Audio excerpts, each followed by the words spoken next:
Oke. Waduh, ini aku rasa interview di PwC lagi nih, teman-teman. Ya, Ini jadi biar untuk teman-teman ada gambaran kalau mau masuk PwC ditanya kayak gini. ya Big Four most likely teman-teman akan ditanya hal-hal seperti ini kalau masuk ke valuation advisory ya. Oke, kita langsung. Jadi EBITDA itu singkatan ya teman-teman dari earning. Earning itu pendapatan before interest, tax, depreciation, and amortization.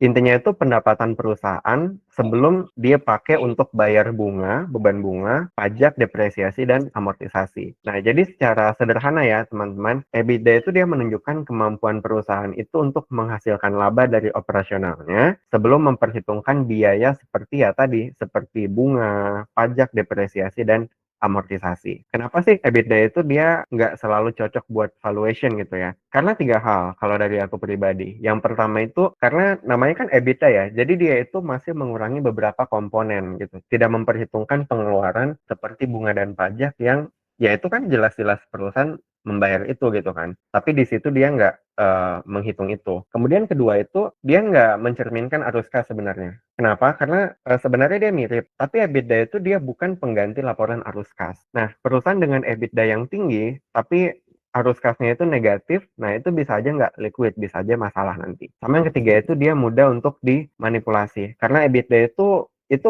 bukanlah sebuah ukuran yang dari peraturan akuntansi itu diatur secara ketat gitu. Jadi itu bisa dimodifikasi oleh manajemen untuk menciptakan ilusi kinerja yang lebih baik. Nah, terus perusahaan apa sih yang cocok digunakan dengan EBITDA gitu ya? Nah, di sini ada 2. Jadi yang pertama itu perusahaan yang capital intensif atau padat modal. Nah, contohnya ya mungkin teman-teman tahu ada perusahaan di sektor manufaktur, lalu ada energi, ya kan? Ada transportasi dan lain-lain. Alasannya kenapa? Karena biaya di apa namanya di industri yang banyak banget dia punya aset tetap, itu biaya depresiasi dan amortisasinya yang tinggi banget itu, dia sebenarnya bisa mengaburkan kinerja operasional. Jadi seolah-olah perusahaannya rugi padahal ya emang nature-nya aja dia gedenya di bidang apa namanya dia gede biaya depresiasi gitu. Kemudian yang kedua itu yang cocok adalah startup atau perusahaan yang pertumbuhannya itu cepat. Alasannya ya contohnya misalnya startup di bidang teknologi atau e-commerce ya kan. Kalian mungkin familiar sama Gojek, Bukalapak, Tokopedia, Traveloka ya kan yang sedang fokus pada ekspansi.